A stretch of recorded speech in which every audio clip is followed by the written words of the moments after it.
What's going on, everyone? Welcome back to the channel. My name is Qasim, and today I'm going to be unboxing the iPhone 12 Pro in the Pacific Blue for you all. I'm going to give you guys a quick tour of the device, do a little hands-on, and a few tests of the cameras. I'm also going to be comparing it with the iPhone 11 Pro a bit, and of course I'm not going to get into too much detail because I'm going to be saving that for a full review. So let's not waste any time and let's get started. Alright, so right off the bat, one of the first things you're going to notice is the size of this box. It is tiny. I mean, by now everybody knows that there is no charger in the box, so luckily if you're coming from an iPhone 11 Pro, you will have one of these because this has the USB-C port that you're going to need to use this cable. So if you've got an iPhone 11 Pro and you're coming from that, you'll be set, but everybody else, you're gonna have to shell a couple extra dollars to go out and buy that. So let's get to opening this tab, just like that. And now let's get our first look at the iPhone 12 Pro. Wow, that's nice. I really like this matte look. I actually talked about this in my iPhone 12 unboxing that I did of the blue. That blue is really shiny back here, but I really like this frosted matte blue look. Alright, so I'm just gonna set this aside real quick and we're just gonna get everything out of the box, and then I'll give you guys a full tour of the device and show you everything. So inside here you get your USB-C to Lightning cable. So like I've said before, if you have the iPhone 11 Pro adapter, you're just going to be able to plug it in just like that and you'll be good to go. But if you don't, you're going to have to buy one. And inside here you get your SIM tool, you get your cards, and one Apple sticker instead of two like you would get before. Alright, so let's go ahead and peel this off, boot this thing up, I'll set it up, and then we'll be able to tour it and look around and get into the details.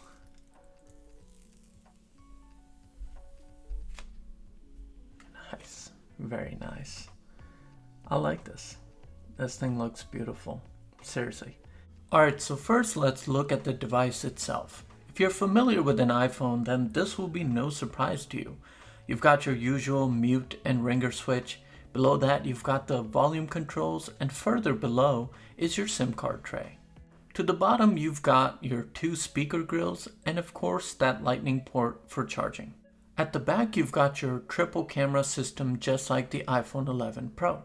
You've got a wide, ultra wide, and a telephoto lens, but what's changed here is the ability to shoot photos in Apple Pro RAW and record video in Dolby Vision 4K HDR in up to 60 frames per second.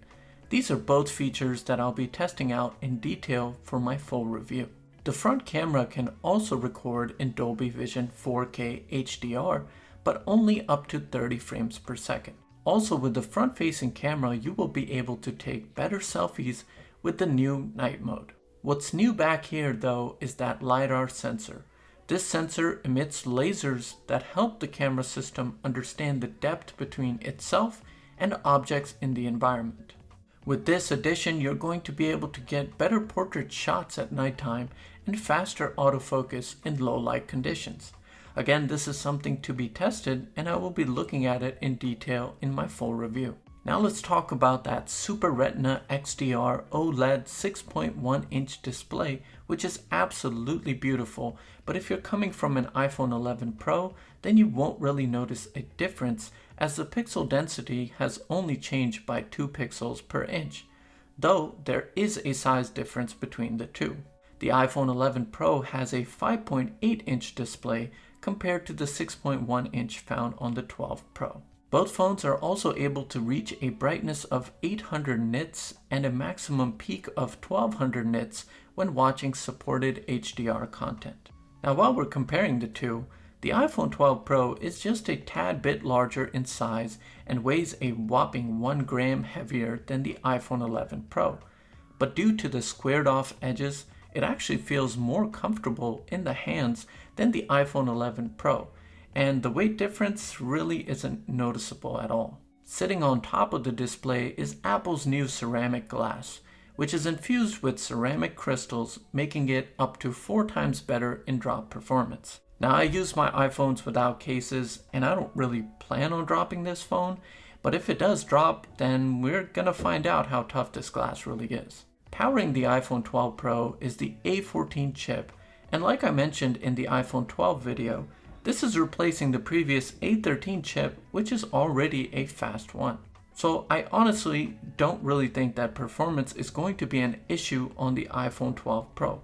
But this again is something that I will be testing out for the full review. Now, just like the iPhone 12, you've got magnets built into the backside of the phone, which are now going to work with new Magsafe accessories such as cases and even car mounts coming soon. I've got the charger, and like I tested with the iPhone 12, you simply are just going to drop your phone onto the charger and it's going to snap in place and begin charging. These magnets are really strong, and the charger sticks to the back of the phone when pulling it off. The edges of this charger are rough, like I mentioned in the iPhone 12 video, and it'll be interesting to see if they scratch the backside of the phone in the long run.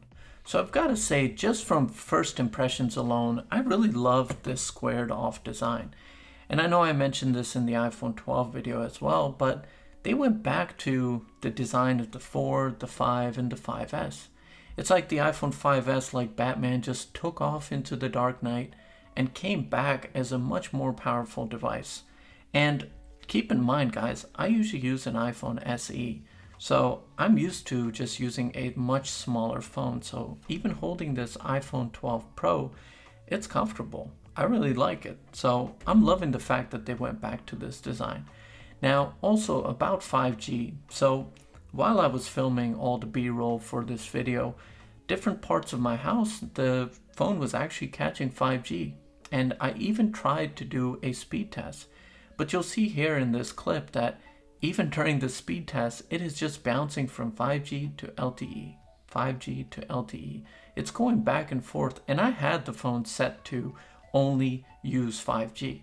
So this is why I say that 5G shouldn't be that big of a thing to you as a determining factor as to why you should buy this phone. Simply because in most areas, it's not even going to be available yet. I live in a metropolitan area and, well, looks like we don't have it. But for now, take it with a grain of salt. You might get 5G if you're lucky, or you just might not get it at all. Alright guys, that does it for the iPhone 12 Pro in Pacific Blue. These were my first thoughts, my first impressions. Now, in the upcoming weeks, I'm going to be really looking at this phone in detail. I'm going to check out the camera, the battery life, the performance, and then I'll report to you guys as to what I really think and whether or not you should be upgrading your current iPhone or even Android phone to this one. So thank you so much for watching. I really appreciate your time. I hope you found this video helpful. If you did, be sure to give it a thumbs up, comment down below with anything you'd like to say, and make sure you subscribe to the channel for more videos. Take care of yourselves, and I will see you all in the next video.